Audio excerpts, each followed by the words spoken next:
Elsie, what's the matter? Elsie!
So, Watson. You do not propose to invest in South African securities? How on earth do you know that? Now confess, you are utterly taken aback. I am. I should make you sign a paper to that effect. Why? Because in a few minutes you will say it is all so absurdly simple.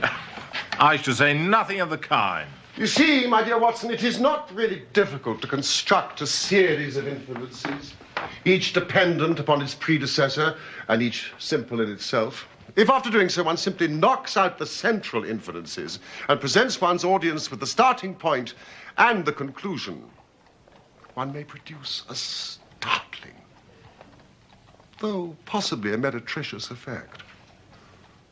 I can tell by an inspection of the groove between your left forefinger and thumb that you've decided not to invest your small capital in the goldfields.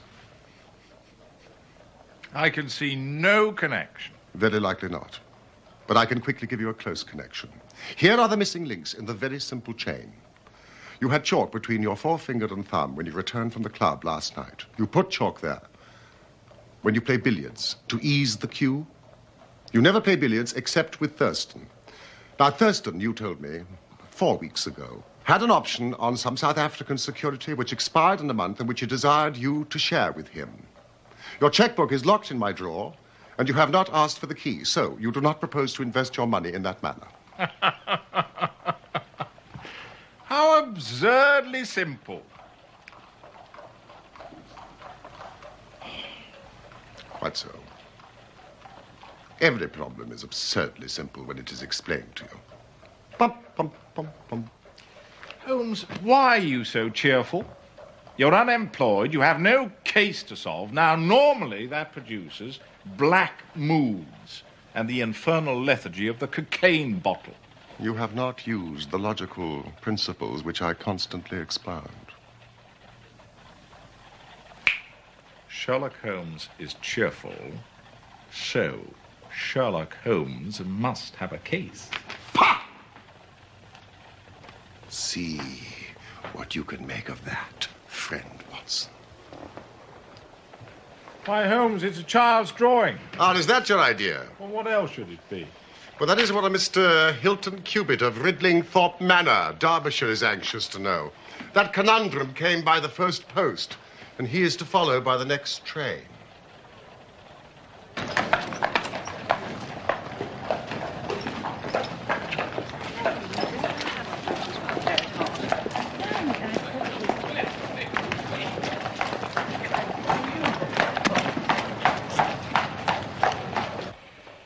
Hilton Cubitt.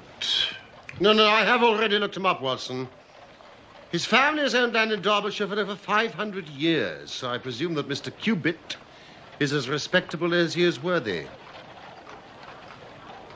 With a fresh face, an open countenance, and wearing a brown bowler hat. Oh, no, you cannot possibly know that. Really, Holmes?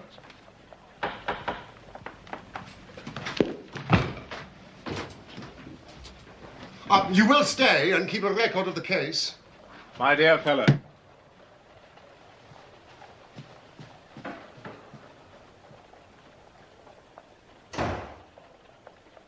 Thank you, Mrs. Hudson. This way, Mr. Cubitt. Mr. Sherlock Holmes. Hilton Cubitt. And this is my friend and colleague, Dr. Watson. Dr. Watson, sir. How do you do? Do sit down, Mr. Cubitt. Thank you. So what do you make of it, gentlemen? This thing. Have you had time to study it? Absurd little figures dancing in a line is a childish prank. Why do you attach importance to something so trivial? I don't, Mr. Holmes. I never should. No, it's my wife, you see. She... Go on, Mr. Cubitt. You're with friends. But it's frightened her almost to death. She says nothing, tries to appear normal, but I've never seen anyone so upset. In white chalk on a garden seat. It is a precise copy. It's as exact as I could make it. I did think it might be the stable boy, but the lad denied it. If there's any danger threatening my wife, Mr. Holmes, I'd spend my last penny to protect her. Do sit down, Mr. Cubitt. You smoke, Mr. Cubitt? Yes. No, I won't, thank you.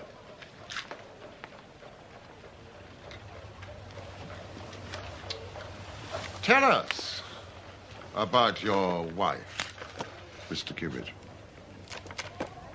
Well, I've always lived in Derbyshire, Ridlingthorpe Manor near Matlock. I was a bachelor and thought I'd remain one until 3 years ago I came down to London on a visit. It's a rare thing for me, but... Well, I had a mind to see the Queen's Golden Jubilee. I put up at a boarding house in Russell Square because Parker, he's the vicar of our parish, he was staying there. There was also a young American lady staying there. Patrick was her name, Elsie Patrick. Well, we were both alone and we became friends. Did the sights and that. At your expense? Well, certainly not. Are you suggesting... No, he's not, Mr. Cubitt, not at all. Was this Miss Elsie Patrick in London merely for the Jubilee? No. She'd been here some time. She'd tired of America, travelled about, and finally settled in England. Well, not to make a labour of it, before my holiday was over, I was as much in love as any man ever has been. To my surprise and joy, she reciprocated my feelings, and we were married. Excellent. Quietly, in a register office.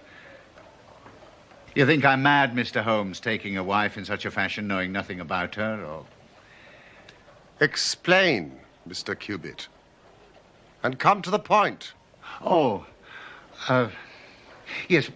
In fact, it was on the very day of our marriage. Nothing could have made me unhappy. Nothing on that day. But now I look back, it was odd. Elsie? There's something I have to say to you, Hilton. We don't want to be late, my dear. I've put it off till now, but I must still give you the chance to change your mind. See. What in the world? Let me finish. And what I say, I do mean. I love you dearly. But you know nothing of my life before we met. I never asked. One of the things which has made me so fond of you. If you marry me, Hilton, I promise you marry a woman who has nothing personally to be ashamed of. But you'll have to take my word for it and allow me to be silent forever as to my life before we met. If that's too much to ask, then you must go back to your Derbyshire and leave me to the lonely life in which you found me. It's little enough to ask, and I shall never let you go. These have been the happiest 3 years of my life. And when did the first cloud cover the sun of this great happiness? You have a way of putting things, Mr. Holmes. And you have a way of prevaricating with your answers, Mr. Cubitt. Well, it was some months ago, May, in fact. Hilton! Hello? Here, in the drawing room. Well, what do you think? Yes, great improvement. Thank you, Saunders. I met the postman, saved him a journey. There's a bill. There's one for you. An American stamp. Chicago. Oh, I hope luncheon's ready. I'm ravenous.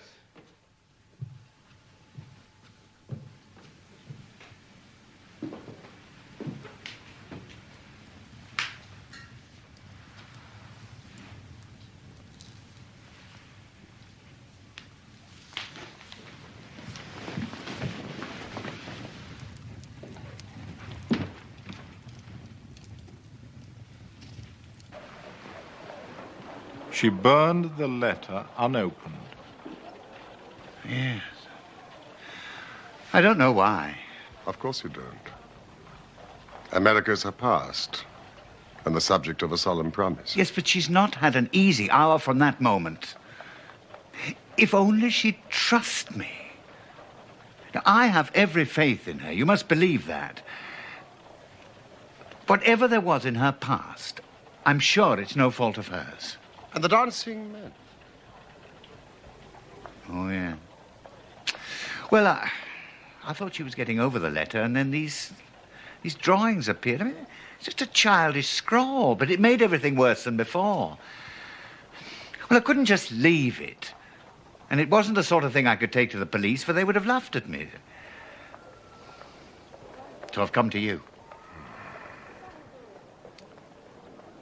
Don't you think, Mr. Cubitt, that your best plan would be to make a direct appeal to your wife and ask her to share her secret with you? A promise is a promise, Mr. Holmes. If Elsie wishes to tell me, then she will. But I have no right to force her confidence. However, I do feel entitled to take my own line, and I will.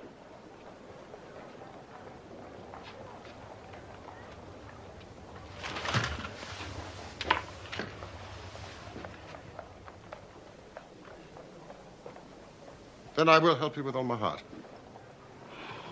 Have you seen or heard of any strangers in the neighborhood? No, I haven't. Some of the farmers take in lodgers, but I've not heard of any lately. Then I suggest that you return to Derbyshire, Mr. Cubitt, and keep a sharp lookout, and make an exact copy of any fresh dancing men that may appear. Thank you, Mr. Holmes. I will. But, Mr. Cubitt, this letter which started your wife's torment, you are quite certain that it was from the United States? Yeah, the postmark was Chicago.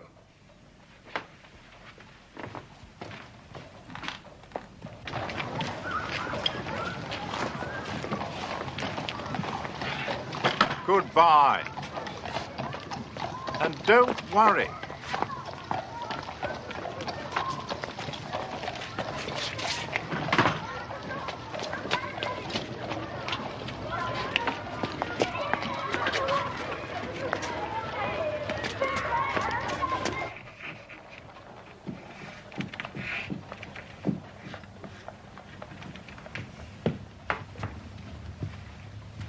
Perfectly natural she should receive a letter from America. She's from America. Yes, but it is not natural to throw it onto the fire unopened.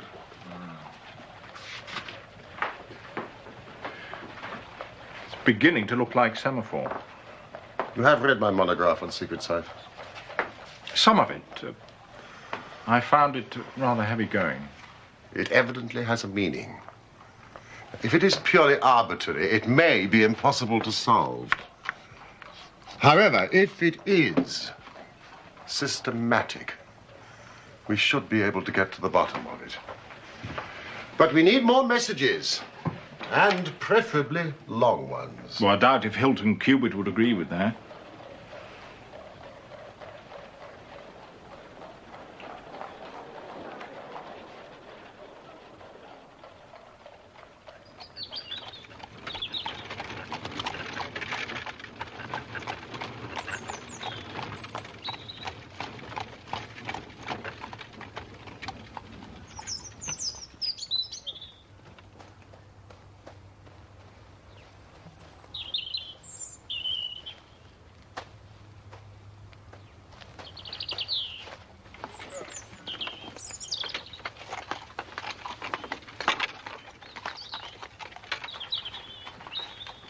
Walker.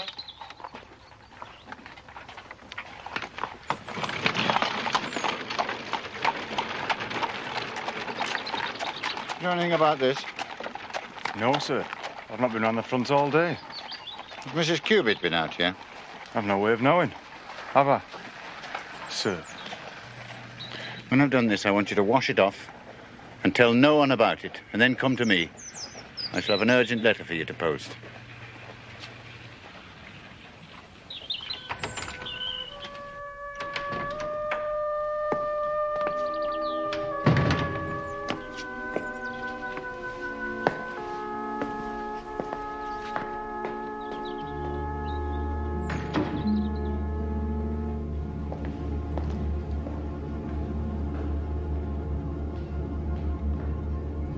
Elsie?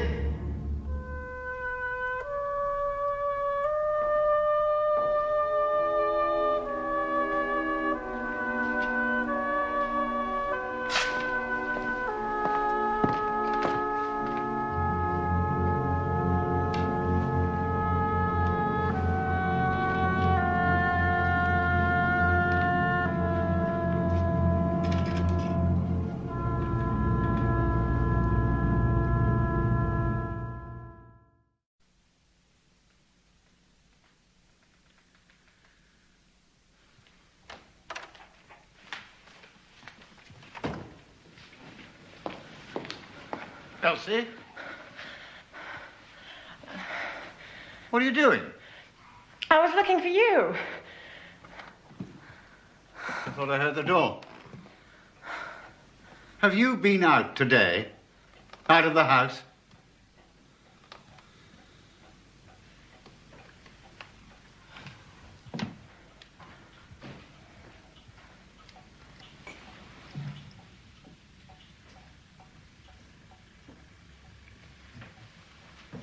Hilton, come to bed. Everything will look better in the morning. Will the drawings look better? Will the dancing men look better? Why do they fuss you so? Fuss me! They're just a joke, a bit of mischief.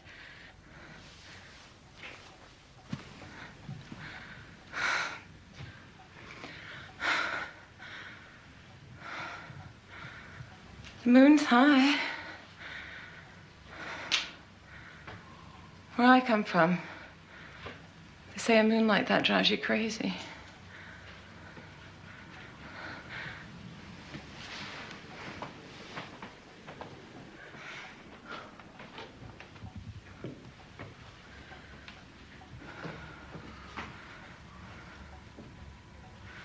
Why don't we travel, Hilton? Why don't we go away?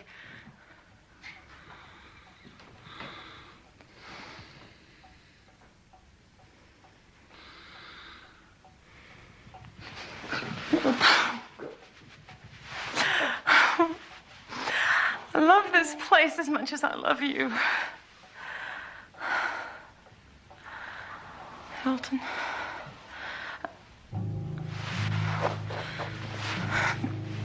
What did you see? Nothing. Nothing at all. Please, dearest. Hilton, I beg you. There's somebody outside. Hilton! Hilton, wait!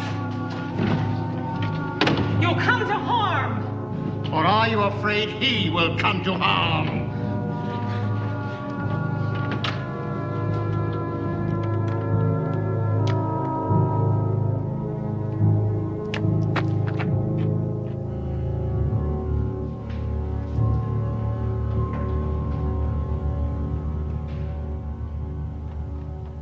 These two are identical. Oh, yes. Well, had that one washed off, then it must have reappeared. You know, it's a pity you didn't get a closer look at this chap. If only she hadn't tried to stop me. I've never been angry with her before. But she knew who was out there, of that I'm sure. And she knows what these figures mean. Was this a mere addition to this? Or did it appear to be entirely separate? It was on a separate panel of the door.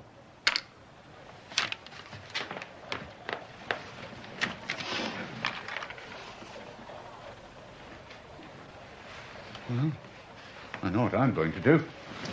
I shall go home. I shall put half a dozen of my lads in the shrubberies. If this fella calls again, give him such a thrashing, he'll leave us alone in the future. Well, that would be one way. Mr. Cubitt, this case is too deep for such a simple remedy. I must go now. I've come to catch my train. I'd not leave Elsie alone at night. Elsie. Quite right. Good day, Mr. Cubitt. We will join you in a couple of days, and be patient. Goodbye, Dr. Watson. I'll find my own way. Bye. Weren't exactly sympathetic. He doesn't come to me for sympathy.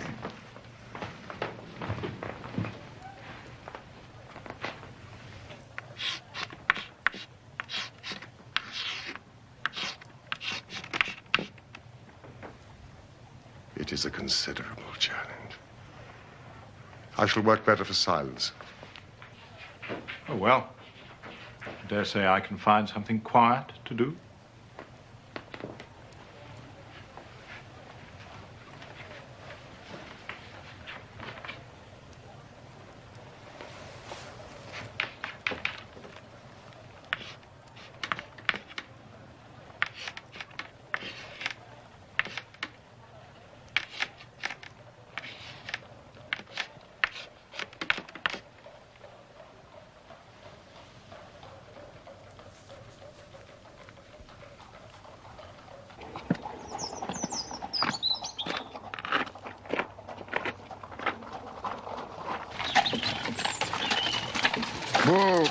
Sir,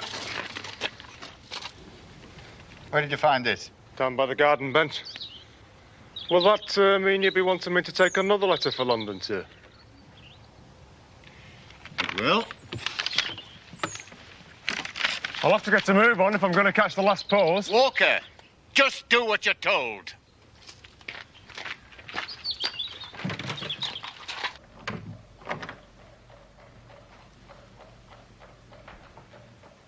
Yes, Watson? Thought you might like the Times, Holmes. What do you make of my progress? Well, it still doesn't mean very much, does it? Quite enough for me to send a telegram to the United States. What on earth does that mean?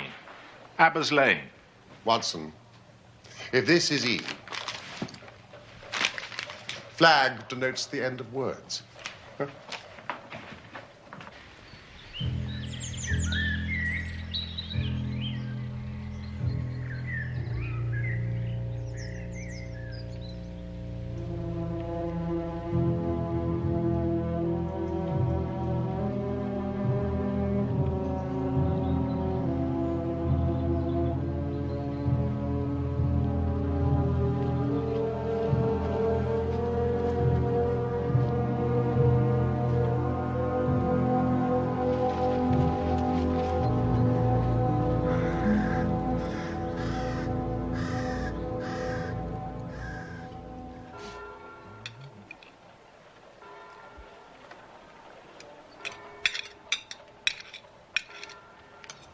Oh.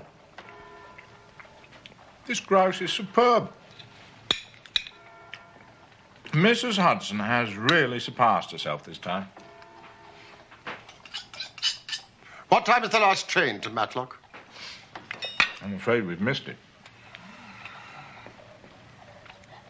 Holmes, I do wish you would try and eat a bite. I just need an answer to my telegram from America, and the story is complete.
It would break my heart if scandal ever touched him.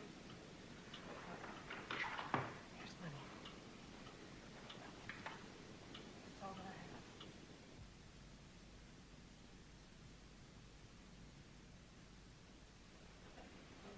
Go.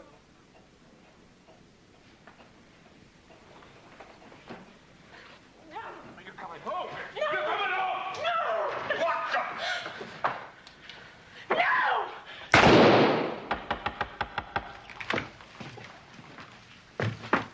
Watson! What the devil's going on? An answer to your telegram? No, it's another letter from Hilton Cubitt.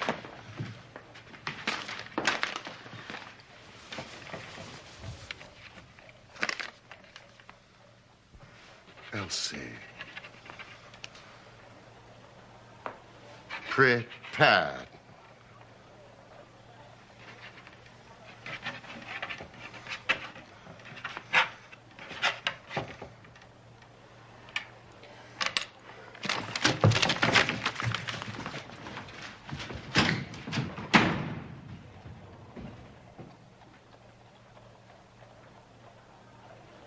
Mr. Holmes, sir. Thank you. Mr. Wilson Hargreave of the Chicago Police Bureau. In reply to your inquiry, Abe Slaney is one of the most dangerous men in Chicago. Some Pancras. Come along, mate. Come along.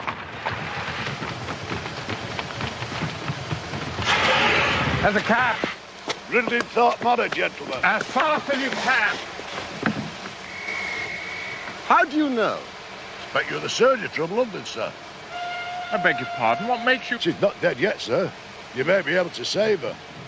But she's for the gallows. The gallows? I had, sir. She murdered her husband.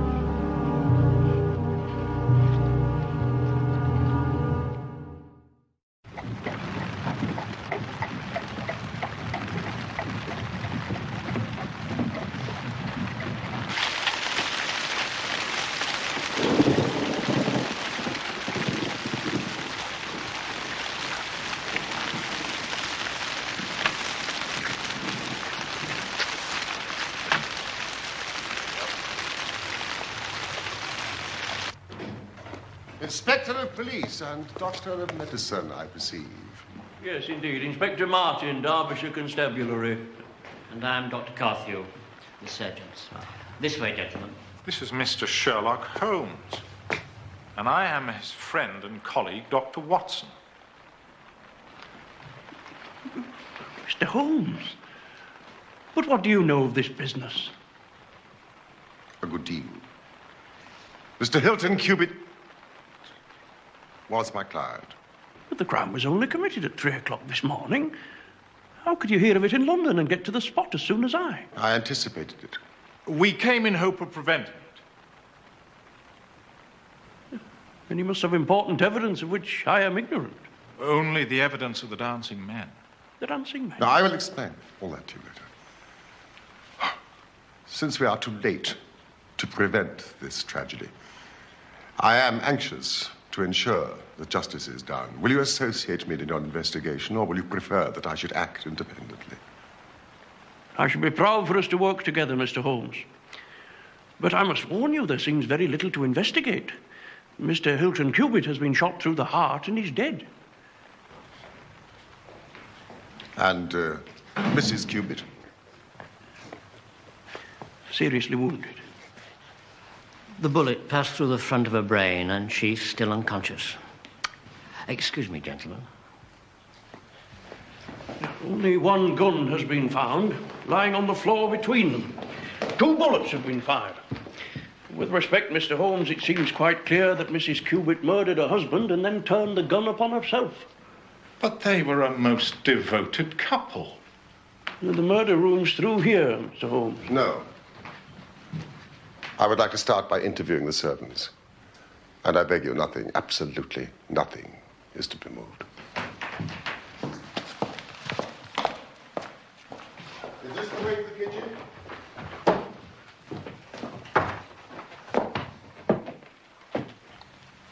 I should think it must have happened about 3 o'clock in the morning, sir.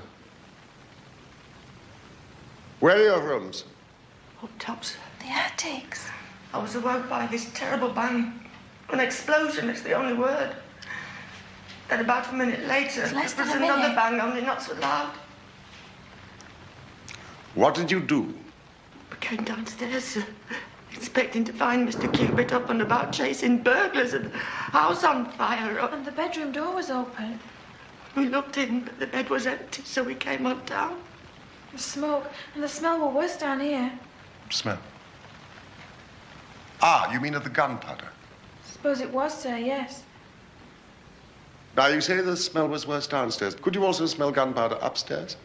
Yes, sir. I commend that fact very carefully to your attention, Inspector. Mrs. King.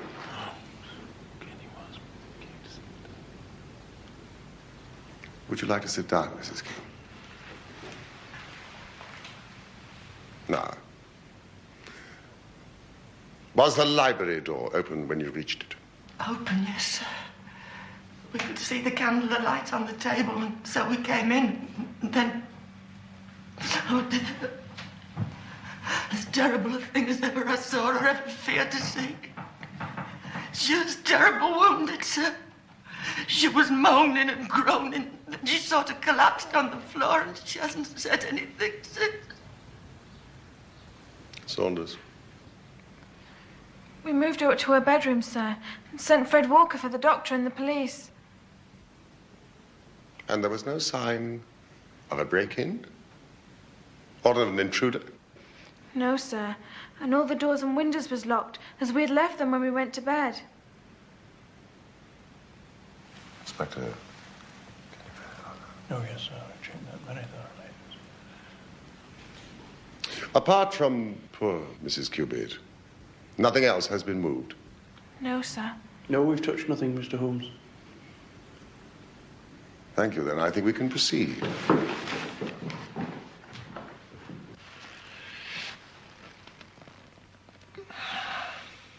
Almost instantaneous death, presumably. Straight through the heart. The bullet's still there. What about the bullet that wounded Mrs. Cubitt? That's still in her as well. It will take hands more nimble than mine to move it.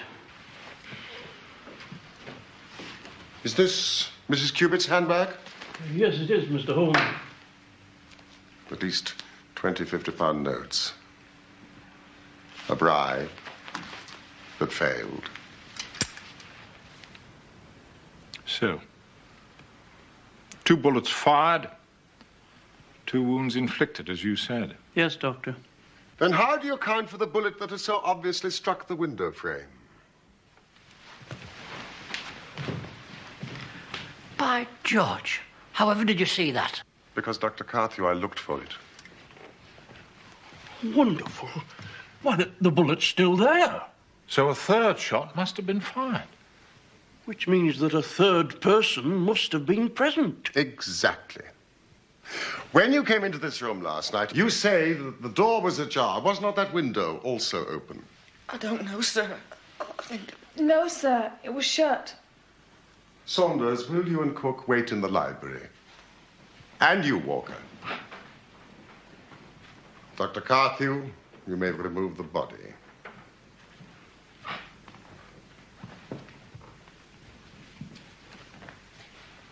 Now, it was Mrs. Cubitt herself who shut that window. If Saunders and the cook smelled smoke and gunpowder upstairs, then there must have been a strong through draft. Otherwise, it would not have spread so quickly through the house. We know that door was open. That window, too, must also have been open, but only for a short time. Well, why only for a short time? Because the candles have not guttered. There is no trail of wax. Wonderful. Wonderful. If the late Mr. Hilton Cubitt fired the bullet which pierced the window frame, he must have been aiming at someone who was standing either inside or just outside the window. Oh, thank you, Inspector. Which means that the bullet which killed Mr. Cubitt could have been fired by some... Inspector, your thoughts and mine agree entirely.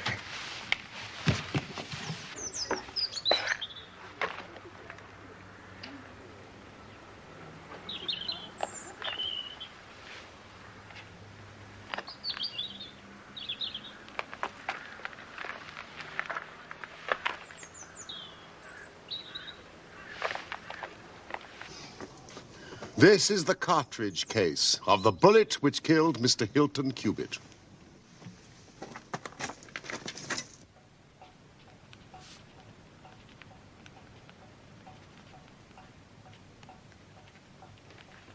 Holmes? If 3 shots were fired, why did Mrs. King and Saunders only hear 2 shots? They were telling the truth, but lied without realizing it. I'm not sure that I follow you. You remember what Mrs. King said? I was awoken by this terrible bang, an explosion. It is the only word. And then, a minute later, there was another bang, but not so loud. The first bang was 2 shots, fired almost simultaneously. One from the window, which killed Hilton Cubitt, and one from Hilton Cubitt, which missed and went into the window frame. And the 3rd shot?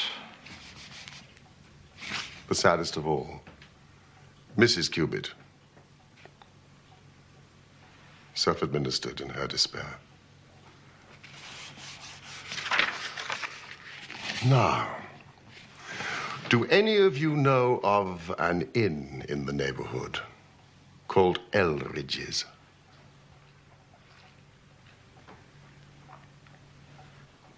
There's a farmer of that name. Lives some miles off, in the direction of Millbrook. Is it a lonely farm? Very lonely, sir. Then it is just possible that the news of what happened here last night has not reached them? Maybe not, sir. Excellent. Walker. I want you to take this note to a Mr. Abe Slaney of Elridge's farm. Do not say that the note is from me. And make no mention of what happened here last night. Now, you understand? Yes, sir. Thank you, Walker. I am expecting a visitor in answer to my note. Now, Saunders, he will ask for Mrs. Cubitt. I want you to show him into this room. I want this house to look quite normal, and you must not give anything away of what has happened. Very good, sir. Now, I suggest you return to your duties. And Dr. Carthew, I suggest you return to your patient. Oh, Mrs. King. Your mistress is quite innocent.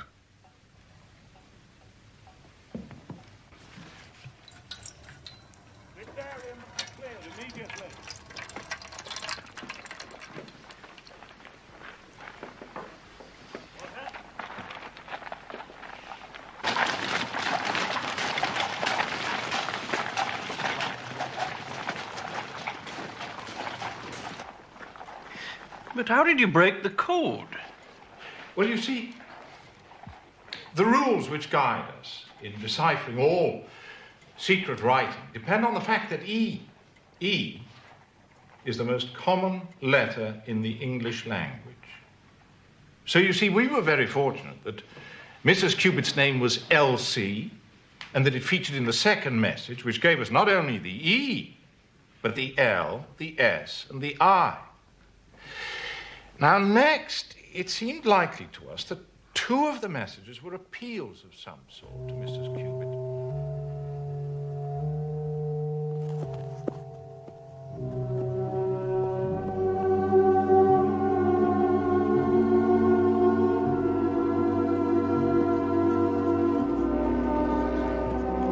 By adding the T and the G, the message reads, "At Eldridge's, come Elsie." Well, if this Abe Slaney is indeed the murderer, we must make an immediate move to arrest him. Well, calm yourself, Inspector. I expect him here any moment. Yeah, but why should Slaney come here? Because I have written and asked him. But won't his suspicions be roused? Will he not try to escape? Saunders. Excuse me, sir. There's a gentleman approaching the house. Do you think he'd be armed? He's a fool if he's not.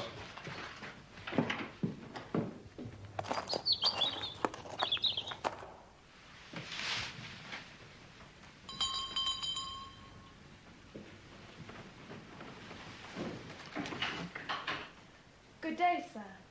Is Mrs. Cubitt at home? I'll inquire, sir, if you'll step inside.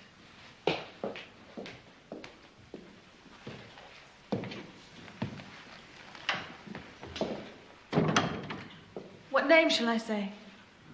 Tell her it's an old friend. She's expecting me. If you'll wait in the library a moment.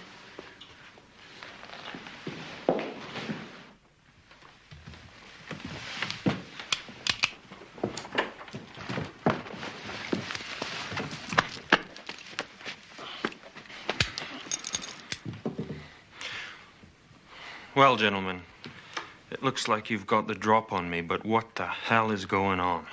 Abe Slaney, I believe.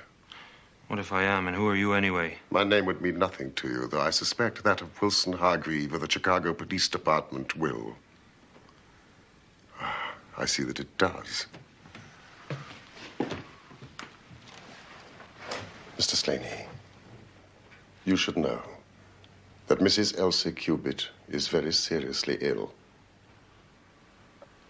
I don't believe you. This is some cheap trick.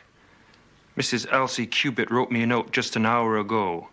A note that only I can understand. What one man can invent, another can discover. I'm here, Abe Slaney, at Eldridge's. Come, Elsie. And your last note to her, Elsie. Prepare to meet thy God. And this? You wrote that note? But you were lying about Elsie. Slaney, when you shot and killed Hilton Cubitt, Elsie Cubitt, in her despair, attempted to kill herself and is now at death's door. No. No! I gotta see her! I gotta see her! I love her, for God's sake! Elsie! I love you, Elsie! Elsie! Elsie! I believe that she fled from America to avoid you. Because you followed her and made her life a misery, she now lies under grave suspicion of murdering the husband she loved. The least you can do is to clear her of that. I guess the very best case I can make for myself now is to tell you the absolute naked truth. It is my duty to warn you that it will be used against you.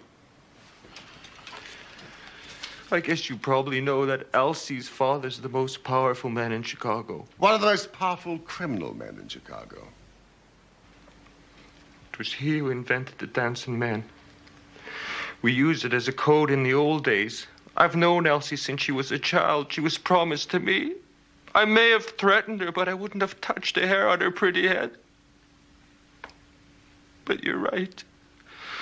She hated the whole Chicago business. That's why she ran away to Europe. It was only after her marriage to this Englishman that I was able to find out where she was. I wrote to her, but I got no answer. She burned your letter. She was happy in her new life in Derbyshire. I came here to England to take her home. I sent her notes. I did everything I could to coax Elsie away. Then my temper got the better of me and I began to threaten her. But yesterday, she sent me a letter. She said she would come down when her husband was asleep and speak to me through the end window. If I would go away afterwards and leave her in peace. Can I make you see?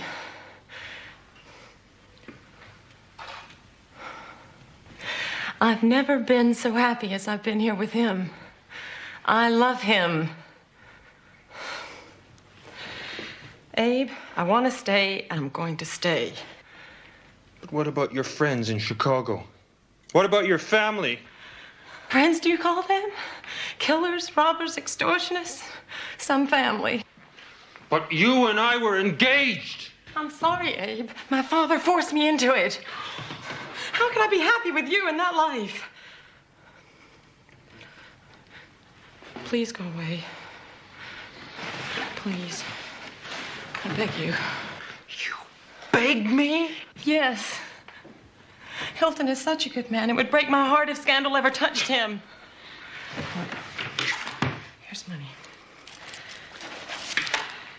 It's all that I have. Now, please go away. No! Are you coming home? No! You're coming home! No! What the?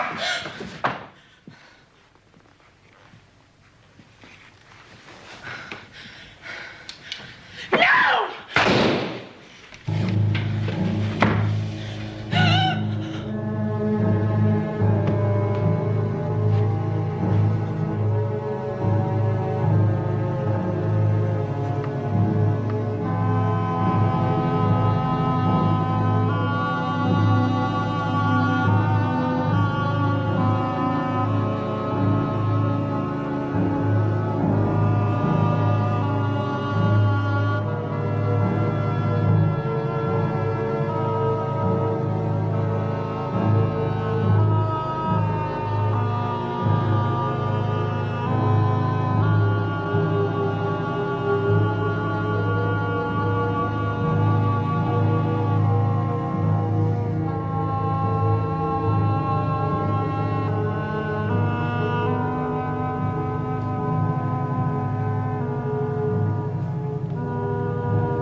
I think we've heard enough for the moment.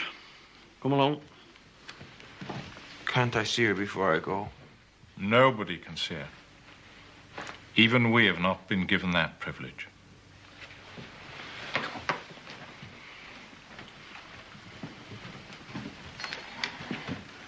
Mr. Holmes, I hope that if ever again I have an important case, I shall have the good fortune to have you by my side. Good afternoon, and thank you.